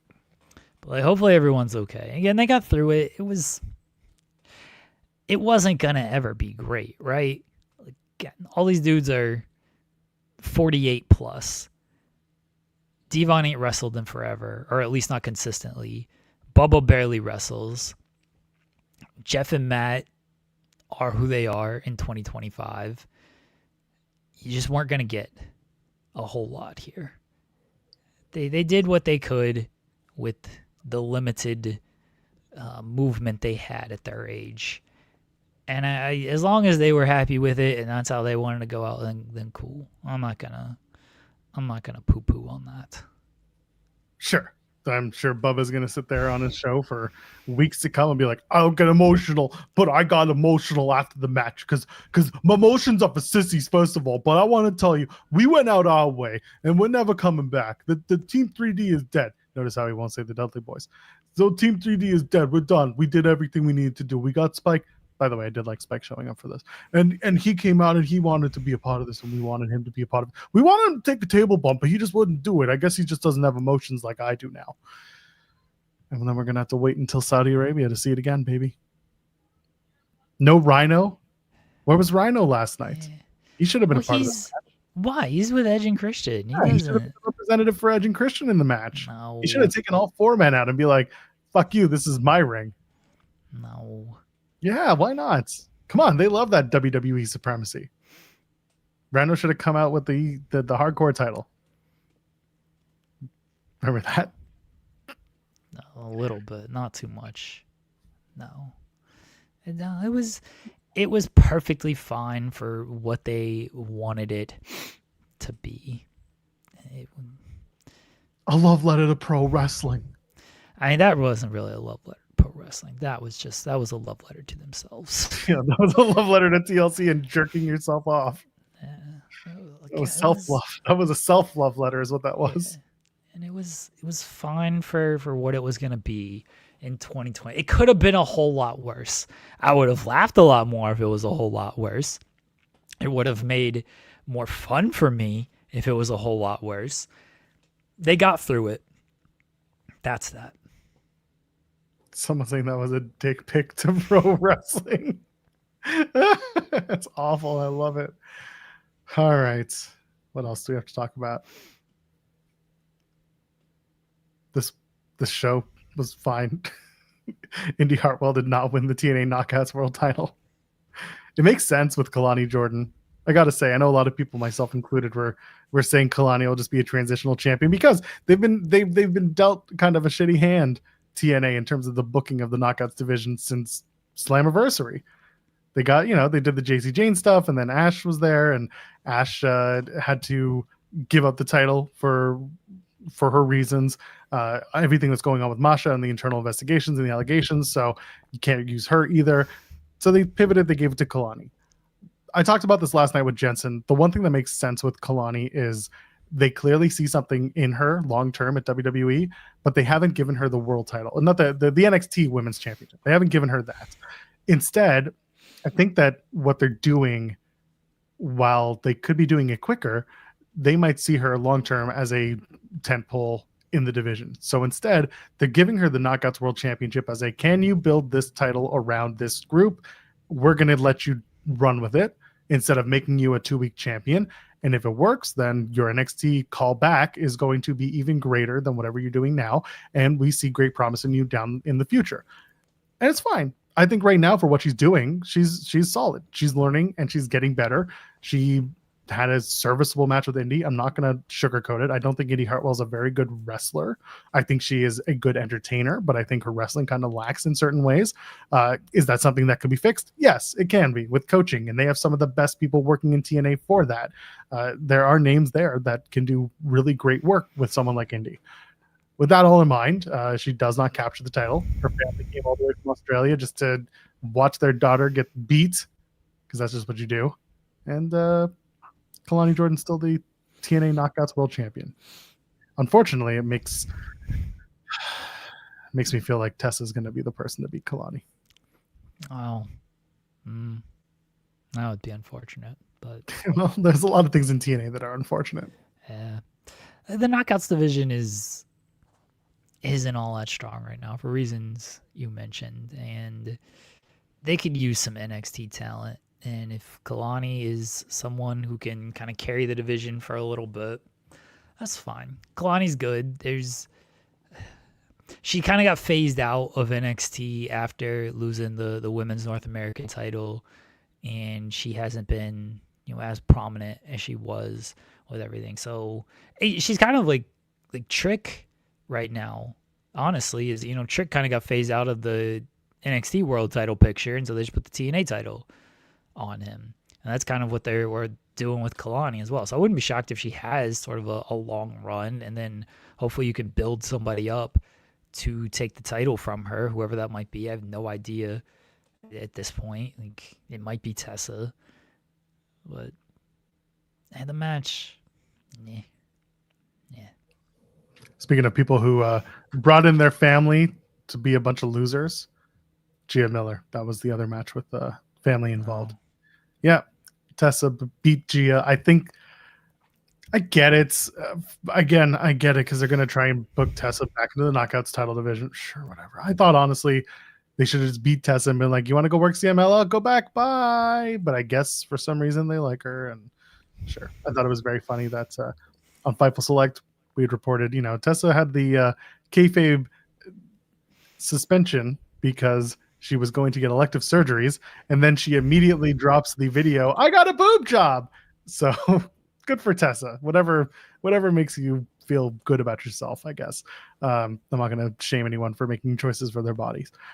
That in mind, she beat Gia Miller. They did a roll of quarters for the finish because that's something that Tessa's used in every single match of hers, and she's made reference to it billions of times. She is, she's just a young Jewish girl who grew up on the south side of the Bronx. Wait a minute. Why did this happen? What was the point of the quarters? And what was this? It was bad. What do you want her to use? Like brass knucks? Literally anything. Sure, brass knucks. Something that she pulled out a roll of quarters from the turnbuckle. Is it that Victoria put it there? Crawford? Is that what it was? There was no explanation other than she got a roll of quarters. Like, where do you get a roll of quarters? The only person who can use a roll of quarters is MJF before he gives you a long speech about his childhood. You just go to the bank and ask for a roll of quarters. A bag full of Valencia oranges would have gone further than this. I don't know how you hide those. Under the ring, brother. It's not like referee Daniel Spencer's looking half the time. Henry saying maybe she had to do laundry later. There you go. Perfectly logical explanation. They use smart cards now. Yeah, they kind of do. Like I remember when I lived in an apartment and I had to do laundry. It was all on like a card and everything. The card gimmick is a giant ripoff, by the way, because you got to pay for the card. You got to pay more for the laundry than you did before. Well, it's just a giant ripoff. That's true. Everything is a giant ripoff. Maybe she should have used the credit card, just like swiped it across Gia Miller's head, and that's how you get it done. But you got it real nice and sharp. Charge that, bitch. Yes. Gia looked good in the match. She had been wrestling. She has been wrestling. She was good for this match. And again, Tessa knows how to wrestle, so there was that. But again, it was a match that happened, and it's all in service of Tessa. They can go two ways with this, right? Gia can be like, you didn't beat me. You cheated to win. You'll never beat me. You're just a bully and a coward. And Tessa can just be like, yeah, I am. By the way, I beat you, and I'm going to go win the Knockouts World title next. And then she does. And then what? Gia Miller gets her comeuppance and wins the Knockouts title? Like, what do we... Again, logic holes aplenty, but I guess it's TNA. Sure. Wrestling. Is there anything else from Crown Jewel? Stephanie Vaquer. Sorry, Stephanie. Can't do it at this hour. Wins the Crown Jewel Women's title. She's very excited. She holds up her one. She is La Primera. And luckily, Booker T's not there to lose his shit. It's a quick match, though. It's quick. They got to a gear, and then it was like, all right, it's over. Yeah, I didn't expect that to be like a super long match because you knew Cena and AJ was going to get a lot of time, and you knew Cody and Seth was going to get a lot of time, and Roman and Bronson got time before that as the opener. So I didn't expect that to be a super... I mean, Tiffany just doesn't do really long matches. She just kind of... She has her kind of 8 to 12 minute spot, and that's that. And I think that's where they feel comfortable with her, with everything. So I didn't expect that to be a long match. It was good. Yeah, I wasn't too surprised Vecker won. And then they immediately is like, oh, Roxanne Perez is the challenger. It's like, all right, cool. This loser gets the step to Vecker. Now I am curious to see sort of what they do with Tiffany, because now she's lost. Now she doesn't have that whole thing of unbeaten. Like, she's still the champion. I assume she's gonna face Nia again because they don't have any other ideas. But I think another storm is coming, Jeremy. Oh, all right. I think they're gonna crown Jade at Saturday night's main event in front of all those Salt Lake City fans. All right. I mean, at least it's something. Like they got to figure out something with Tiffany, because it's not clicking as a baby face. It's not. Because she says Tiffy time. People are like, okay, cool. And her wrestling's fine. But the promos need some work. And she gets a reaction because they like the Tiffy time stuff. But it's not fully clicking. And I don't know if it's fully clicking with Jade because she has the look, obviously, but the promos, they clearly don't trust them with promos because their whole build-up was all backstage stuff and really put them in front of the audience with a live mic. So you gotta have somebody you can put in that spot to build things up.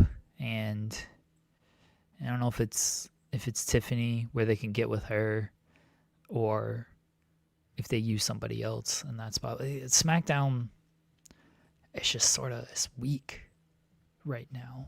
It's just weak. Yeah. They need to start pulling over some women either from Raw or from NXT and start moving them over to SmackDown, because right now it's the same 3 people doing the same 3 things, and they're the two shall meet. The US title exists for Mia Yim to have a match against. It's another thing that just happens. Like, it feels like they're waiting on Bianca, but Bianca's been out since WrestleMania. I don't know when Bianca's supposed to be back. I would have thought it would have been by now. And how long are you going to wait on Bianca until Bianca actually comes back? Like, Bianca would definitely be a shot in the arm for the division because Bianca's fantastic. You can play any role you need her to play. You can promo, in-ring, backstage, whatever it might need to be. Bianca's great. And there's story there with Bianca as well, whether it's against Jade, whether it's against Tiffany. Bianca has the cachet and the history and the just overall star power to carry things. But she's not there right now. So you got to figure something else out in the meantime. I hope she's back soon. And I hope they can go to Bianca and give the division a shot in the arm. But for right now, as far as we know, they don't have anything. They'll do a champion versus champion thing. Winner take all. I mean, they did that in NXT with Stephanie and Julia. I'd like to see them wrestle again. It would be Tiffany and Julia because this is SmackDown. Oh, Tiffany. Yeah, sorry. Yeah. Yeah, so they might even do that because they did the tag match on SmackDown as well. They did Julia and what's her face? Kiana James. KJ Orso. Yes, KJ. Kiana James took on, and Julia took on the 2 women who were vying for the Crown Jewel title. And so you could probably just do Julia going after the world title, and she could do it, and she could lose to Tiffany and still be the US champion. And I don't know, just it's not amazing, but it's something different than the last 2 women they've been cycling through with Tiffany. They want to do something different. They want to do shock and awe like they've been doing these past couple of shows, and they want to make an impact. No pun intended. Definitely no pun intended. I'm not about to bring in somebody from TNA. What are you talking about? You don't want to do Call Your Shot Gauntlet for that title? No. Bring up Blake Monroe and have her immediately step in against Tiffany. And I wouldn't be mad if they just put the title on Blake Monroe. Wow. People wouldn't be able to tell the difference, though. This character with the heel Blake Monroe against Tiffy time, I think you could get something out of that. Blake's a good promo as well. And Tiffany would be forced to kind of step up a little bit. And you can do the whole Barbie on the original Barbie and the comparisons. I wouldn't lean into that too much, but people are going to go there. Oh, they've already went there. That's the best part. You can have Tiffany be like, pink is my color. Pink belongs to me. And nobody can use pink but me. And Taz is over there being in the corner being like, son of a bitch, you took my gimmick. Yeah. That's all you need to do. No, I like the idea of doing Blake Monroe joining the main roster and just winning immediately. Jordan Grace still has to do something on the main roster too. Give her main roster money and said, hey, go hang out in Florida for a while. Get acclimated to these people. I thought Go ahead. No, I was going to say get acclimated to their views and their style. I thought of Jordan and bringing Jordan up in that spot, but I think Blake makes more sense for the heel babyface dynamic and just trying to get something different out of Tiffany with this run, because we just haven't seen too much, like outside of the Charlotte stuff, which we saw something different for, to me, amazing reasons, but to them I don't think they fully appreciated that. To me, I thought it was great though, amazing train wreck TV, but otherwise we really haven't seen anything different from Tiffany. It's not totally her fault, because she's been working with Nia the whole time, and there was only so much you were gonna do with Nia. The Trish stuff was always about like respect and whatnot, so you can only get so far with that. And then the Jade stuff was kind of just there, and that one is a little bit more of like that. You should have gotten more out of that. Everybody, from what was written down to what happened with the performances. But Blake, you can get something different out of. And Jordan, you can get something different from an in-ring perspective. I don't know from a character perspective if you can get something different. And if Tiffany's going to be a baby face, which she allegedly is, there ain't too much you're doing with Jordan against Tiffany, with Tiffany being a baby face, because Jordan's also kind of a pure baby face that is just going to step to you from wrestling, where Blake is going to step to you from a bigger personality perspective. Yeah, I don't know if they have a plan or when they plan on actually doing something with this division, because it's just the way it is. But if they're waiting on Bianca, they have time to bring people up and try something else, especially just to bolster the U.S. title. Just bolster the U.S. title division. Start making these women feel like they are top tier and ready to go after the women's world title at one point. It should be easier than this, instead of the same three people going after these titles. At least there's some turnaround on Raw. Again, while we give shit to the idea of Roxanne losing a match and then immediately going after the women's world title, if she's staking her claim, that's one thing. If she wins a few matches to get there, that's all you need. Easy as that. They're not. I don't think they're going to give her the title match like immediately. Good example, Maxine. She's wrestling her next week. Yeah, it's non-title. That's non-title. Is it? Maxine and Becky is for the Intercontinental Women's Championship. I don't know if Vecker and Roxanne's non-title or not, but they're doing the match next week regardless. Yeah, and if they do it, that's one. But like, well, there's not if they are. No, I mean if they turn that into a women's title match afterwards, then that's silly. Roxanne.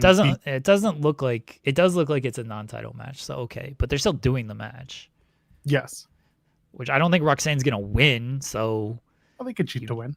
Just have that she loses again. Hooray. They might just do turn it into a tag match. Maybe the person going after Stephanie isn't actually Roxanne, it's whoever she tags with, and then that person turns on her at the end and gets the title match. Nikki Bella. That's actually possible.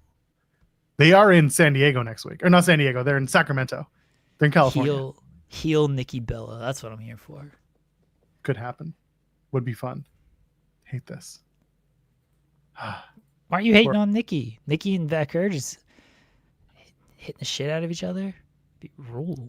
I don't think they're going to do that. I don't think they're going to hit the shit out of each other is what I'm getting at. Vecker might. Nikki might just be like, stop it. Nah, Nikki's throwing the strong style forearms, brother. She'll get those forearms back in. Yeah. SmackDown. So what do you think? MFTs and Wyatts for the tag titles. Is that going to happen on the Halloween episode of SmackDown or the night after Halloween at Saturday night's main event when the MFTs win the tag titles? Will they do it on Halloween or after Halloween? No, I think they'll probably do it on Halloween. I don't think they're doing it on Halloween. Win. I don't think the Wyatts are going to win. I think the MFTs are going to win. I think they'll win on Halloween, but I think if you do push it to the Saturday, the MFTs are going to win. Oh, okay, sure. It's part of the deal. The spooky season. Spooky season ends. MFTs on top. I'm not even positive they're gonna like do this match. They like to hold off on so many things. MFTs are just gonna keep facing Sammy. Tama Tonga is gonna answer the open challenge, and then JC Mateo, and then Tala Tonga, and then Solo Sikoa, and then finally Tonga Loa answers and wins the title. That's what He's I mean. gonna stiff the shit out of Sami Zayn. Sammy's gonna have no idea what hit him, literally. I thought me and Kevin beat the shit out of each other and was throwing some live rounds. That's nothing compared to what Tonga is doing to me. It was fun seeing Tama Tonga return in good. Australia. Yeah. It's good to see him healthy. I love that, they did the MFTs solos being like, we're not a family yet. We need one more. And people were like, who's going to join them? And then I think you and everyone who works on this show was just like, yeah, Tama Tonga's coming back, right? He's the guy that we're alluding to. And that's what it was. Fantastic. Yeah, it was not Lance and Hawaii, unfortunately. No, bunch of releases this weekend. Many WWE, ID, Evolve, and a couple of NXT talent. Wesley being most notable from the releases. People have been pointing out lately that Wes wasn't on NXT TV, and that led to certain people believing that this could have been it. And looks like it is. Wes certainly seems to be under the impression that he's going to be continuing on and doing his thing. So good for him.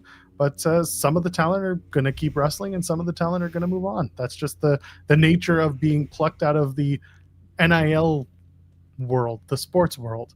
Some people are going to go play soccer and make more money, and some people are going to go and continue trying to wrestle. The woman who plays Jintala was like, I like this. I'm going to keep doing it. So we'll see. Some people wrestle. Yeah, I think Jamar Hampton said his career is kind of done. He's over it. These releases, it's always unfortunate with this specific crop, with this group. I mean, outside of Wes and Stevie Turner, most of these people weren't really on television. Maybe they were on Evolve, but that show isn't a real thing. So we're not going to pretend like it is. Sorry, SP3. I know you review it on this show every Thursday, but I think SP3 is like the only person that watches that show. Legitimately the only person that watches that show. The people who got released, if they decide to continue on, wish them luck. If they don't, and wish them luck with whatever they're going to do next. Wesley is a loss in the sense that they should have been able to get more out of him.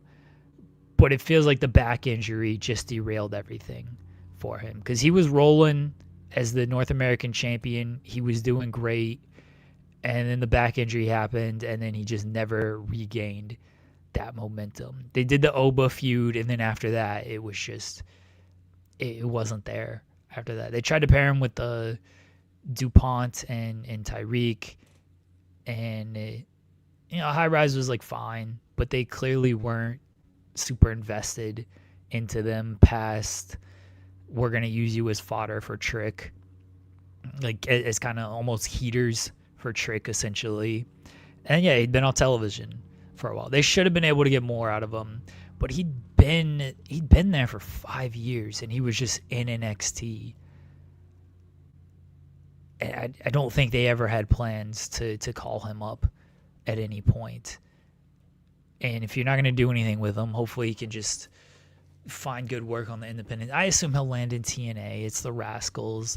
So truthfully, and then at that point, you can bring him back to NXT anytime you want anyway. So you're basically releasing him to sign for less money in TNA. And that's probably what this is going to end up looking like at this point. And then Stevie Turner, like, she was the Evolve general manager. So again, that show, super meaningful. And she was on TV weekly with Ava. She didn't wrestle for some reason. I don't know why. I know she's excited to wrestle again, but we'll see how if she lands anywhere, like big or small. She might just go back to the UK and do stuff. And again, wish all these people the best, and whatever they decide to do, to do next. Hopefully they're fulfilled. I'm sure Stevie will wind up on the AEW shows that are coming to the UK. Yeah, potentially, yeah. And that's not a knock on anyone. That's just because Isla Dawn did it. I think it'd be very funny if they're just like, "Hey, Stevie, come work a show, come work a match." What was her name? Bobby Taylor, I think. Bobby Tyler. Bobby Tyler, one of those. But yeah, that was her indie work name. I was just thinking about that. Yeah, she's. Someone asked, why wasn't she wrestling? Honestly, when she does her first interview out of WWE, positive someone's going to ask, and someone's going to get the answer, and whether that's us, we should probably put out info. Whoever it is, that should be one of the questions that gets put out there. Yeah, it could just be she was, how these things work in WWE. Like, they find a role for you, and if you were good at that role and maybe too good at that role, they're like, well, this is where you are now. And it feels like that's probably what happened with her, is she was very good playing off of Robert Stone. She was so good they just made her the Evolve general manager. And she has more personality than Ava. And so I think they might have liked that of, all right, well, Ava can be a little stiff. So having someone like Stevie to play off looks a little bit better, having Stevie and Robert there. And again, she was so good at the role that once you do that to yourself, they just kind of put you there. And look at what's happened with Maxine. Maxine was brought in as as Maxine Dupree, the male models, and they liked her in that role. And even though she wanted to wrestle, and even though she's been training and stuff, they just kept her as the valet until finally now they're like, all right, we're allowing you to wrestle. Scarlett, kind of the same thing. She came in as a wrestler. They just like, well, we see you as a manager. That's my guess. Maybe it is something more, like you said. I'm sure she'll get asked whenever she does the interview. But my guess is she was really good at this role, and that's where they slotted her. And they don't change those slots unless they need to. But they got so many other talents that if they like you in that role, they will keep you in that role. Has that Evolve Succession show been taped yet? Because I know that's coming up this week, isn't it? Yeah. I'm fairly sure it's been taped, because I saw people praising the Kendall Gray. I think it's Kendall Gray. She got in Callie Armstrong match. Okay. So this is just the Evolve way. Sometimes it's been taped. It's going to be put out there, and half the matches will be people being like, "Wait a minute, do you still work here?" And the answer will be, "Well, no." Idris Enofe was on the show last week, and he's gone. These shows, they're not quite NWA level of how far behind they are, but they're pretty close. That was amazing, by the way. The tweet that you that was great. Oh, I got people who used to work in NWA messaging me and being like, "This was good stuff." Like, yeah. For those who missed it, they were promoting, was it Tom Latimer and who? I don't remember. Tom Latimer in a title defense on NWA this week. And Jeremy just quote tweets it and says, Tom Latimer lost that title 2 months ago. Yeah. It's great. It's NWA levels of supremacy. It's great. Yeah, people were like, "What? When did that?" Like, no one knew that it happened because they didn't promote it on their socials. Right. I know I've told the story, but like, the show happened, and then like 2 weeks later, Sean brings it up, and Sean's like, "Hey, did we get the NWA World's title change?" And I'm like, "No, because no one saw this happen." I was like, NWA doesn't care about this title change. They didn't promote it at all. Like, we did the article 2 weeks later, but the NWA didn't care. And they're still promoting Tom Latimer as the champion, even though he lost the title 2 months ago. You can't thrive in 2025 doing television that is 2 months behind what you've already taken. Like, people just do not care. Nobody's watching that stuff. Wait a minute. What? I just saw one of the replies was he's been defending the NWA World's Heavyweight Championship at random indies. Sure, I believe it. So because it hasn't happened on TV. Like Silas Mason, that's who won the title, by the way. Sorry, spoiler alert. No, they're going to be upset with us now in the Discord. Come on now. Like Silas Mason, he doesn't have any references that he won the title or anything. Like, he's got to pretend like he hasn't been the champion for 2 months because that's how far behind they are on television. It's a baffling company.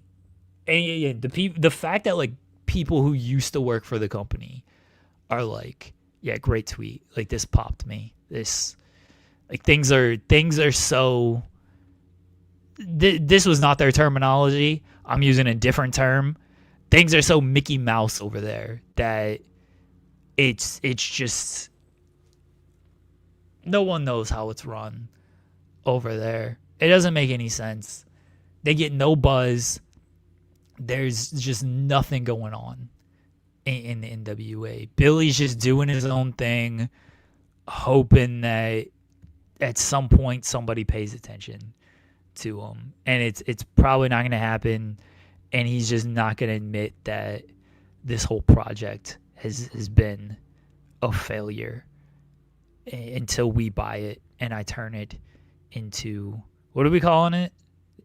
Narcotics Wrestling Association? Yeah, Narcotics Wrestling Association. Where the only way you win is by winning the drugs. Yeah, that's when the NWA will get back on track. Until then, though, enjoy your television that's 2 months behind everybody. And I say that knowing that no one's watching this show. They got to deal with Roku. They're allegedly on some Roku channel, but it's the same thing with Evolve on Tubi. Nobody watches that stuff.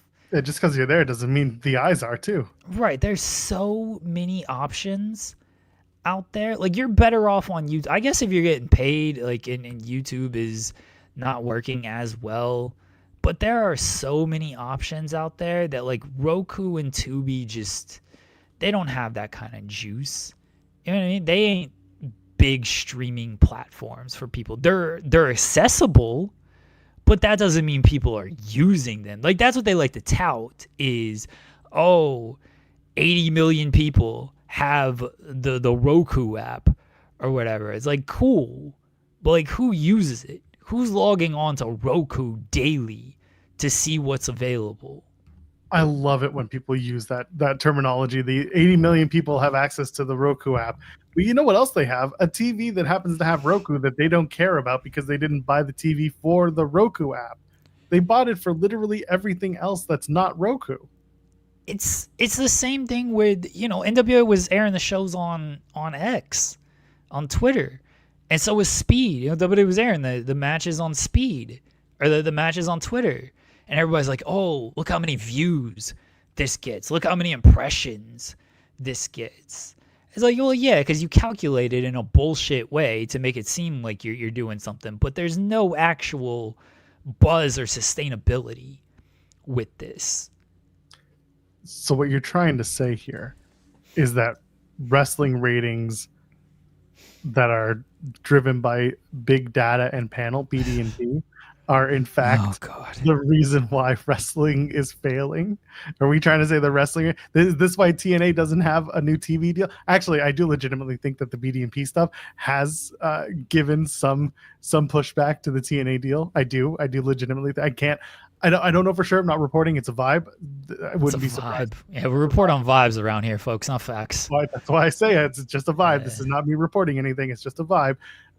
It just feels very much like they're pushing back. And again, you evaluated yourself at such a low number, only to you gave all the leverage to the. Again, this is why I can't take Carlos Silva seriously. This is why I can't take any, because he gave up his leverage in the first interview. $10 million and he's going to get 5. And then everyone's going to be like, this is great for TNA. You'd be like, that's not even your max deal contract. Like, what are you doing? Anyway, but BD&P is going to kill wrestling, and it's great. Although some people are pointing out that BD&P is maybe misreading some of the data. So I encourage people to go look into that because it's curious. I'm curious about how things are being measured at this point, and if it is a blip in the system. Yeah, I don't know if they even have it all figured out yet. I think it'll probably be a couple of months maybe that it'll finally like settle and be figured out of like, all right, what's sustainable and what's true when it comes to the numbers. And we'll see where that comes in at. There's only a couple weeks of numbers right now, and they've been down from what they were previously reported. Some things have hurt, like baseball games being on, NXT and AEW running on the same night. Like they haven't had a fully fair shake at things with the new system because of the competition they faced. And once the baseball playoffs end, which is sooner rather than later, I mean, there's a couple more weeks left, and with the baseball playoffs, once that ends, I think you'll see things start to settle a little bit, and you'll see what these numbers shake out to be. But like I've mentioned before, you can look at the Raw numbers, and the Raw numbers are what they are. And you talk about accessibility and everything, like 200 million people subscribe to the Netflix, but only 2 million people are watching Raw. And there's been no growth. They're just there at sustainable when it comes to... They're just there at sustainable numbers when it comes to Raw. And they've just settled where they're at. And I think you'll just see that with wrestling. They'll settle, and then they'll probably continue to decrease because that's what happens. Oh, well, we've settled. We've made it. There's no Raw preview tonight because Raw already happened. Spoiler alert. The Vision has been broken. They just got a logo, too. They got a logo. Yeah, I know. I was doing that right when when Braun hit the spear. My reaction should be, I should submit that. That was a genuine reaction. Everybody wants to know. Where was your tables match reaction from TNA? Oh, fuck that. Them trying to solicit for reactions. They're going to show them all during the Thursday. Probably. Honestly, that No, they might actually get used, but there wasn't anything to react to on that outside of Jeff and being scared for him.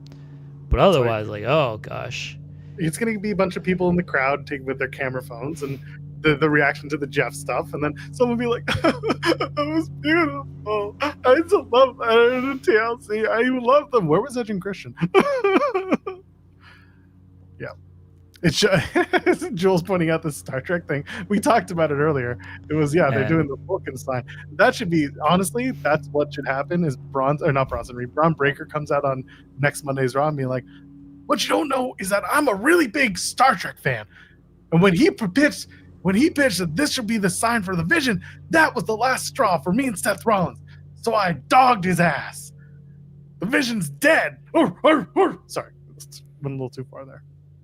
It got better with the barking and the dog in his ass stuff. It was a little rough to start. Rough?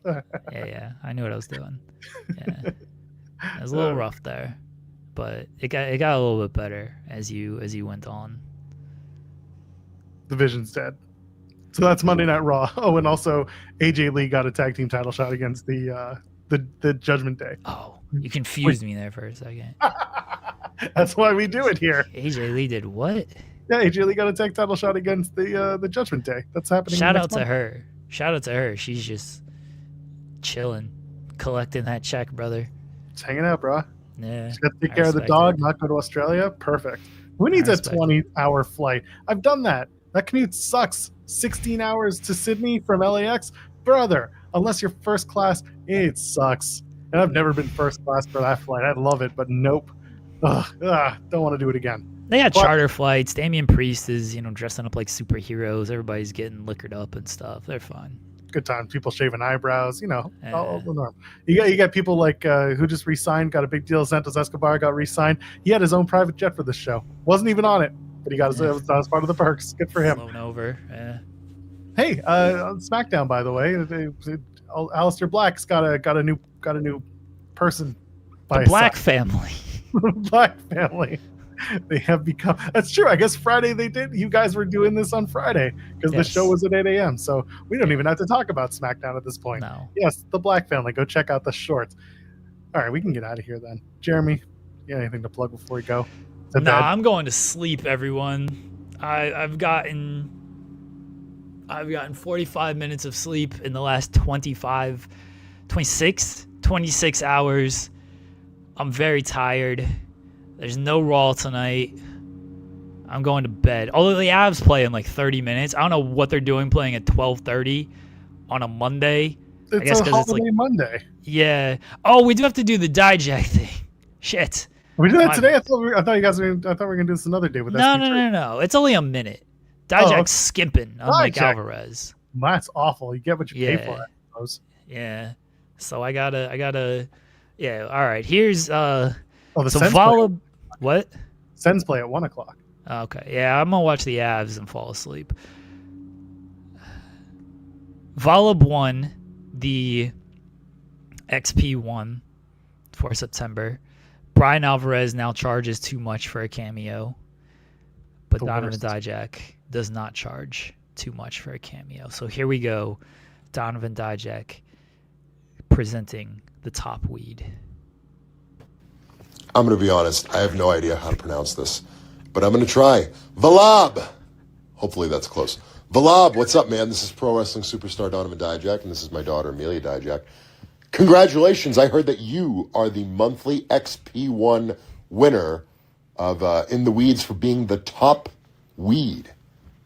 And you know what that means? Do you want to know what being the top weed means? I'll explain to you exactly what that prestigious award means. That means that you are a gigantic dork. You're the biggest dork in the world. Amelia, call him a dork. A dork? See? You just got burned by a 5-year-old. That's how big of a dork you are. Take that, Volab. If that's your real name. It's probably not. I'm probably mispronouncing it. Volab, you're a dork. Congrats on the XP1. That's enough talk. Now it's time to do or die, Jack. Say do or die, Jack. Do or die, Jack. You know what? He did it in a minute. He did it perfectly. He got the kid involved. Yeah. You know what? Kudos to you. The kid called you a dork. You got dorked on by a kid. That's a A+ promo. You know what? Give him 5 stars. That's the cameo that we all needed. None of this Brian Alvarez yelling at you, calling you a big dork. That's great too. He didn't use Alvarez, you really get your money's worth though. We're not going to disrespect the Alvarez cameos. He goes in. He goes in. I got roasted by a kid. Happens all the time. It's true. My kid just shows me no love. I get it. Alvarez goes in. We'll see if Dijak, when we pay for the XP1 for October, we'll see if he remembers the bit and see what happens here. Is he on the Don Gato show? He might be. I assume he is. I'll just have him on the show and get him to roast people live. That's what I'm thinking. Just be like, hey, can you roast Volab and see if his brain comes out like, huh? That was you? I'm trying to see. I'm sure he's going to be on the show. He's a tag champion. Oh, good stuff. Shout out to Donovan Dijak. He's great. Anything else we got to get rid of here before we go home, go to bed? I'm going to bed. Jeremy and SP3 are back tomorrow morning. They'll talk about... Can you set up the show tonight, Joel? I'm going to bed. I don't want to do anything. That's fine. They'll talk about New Japan. They'll talk about Collision, I'm sure, and everything else coming up. Collision? Because we didn't talk about Collision, so you guys can talk about AEW. Because I want to leave some meat on the bone, and I want to keep everyone assuming that I hate AEW, even though I praise We'll talk about New Japan, and I don't know. Talk about how much sleep I got. Oh, I love it. I hope it's 12 hours just for you. Yeah. All right. Leave a thumbs up on the way out. Thanks for hanging out with us. Go watch Raw or don't. Go enjoy your night off. Everyone, go do nothing. Raw. Just hang out. Everybody already watched Raw. Oh, some people are just waking up, you know. Not everyone gets to sleep until the crack of 7:45. Not you. Oh, okay. The general statement. Oh, okay. Anyway, we'll see you in the next one. Ladies and gentlemen, friends of me on the binary. We'll see you then. Cheers.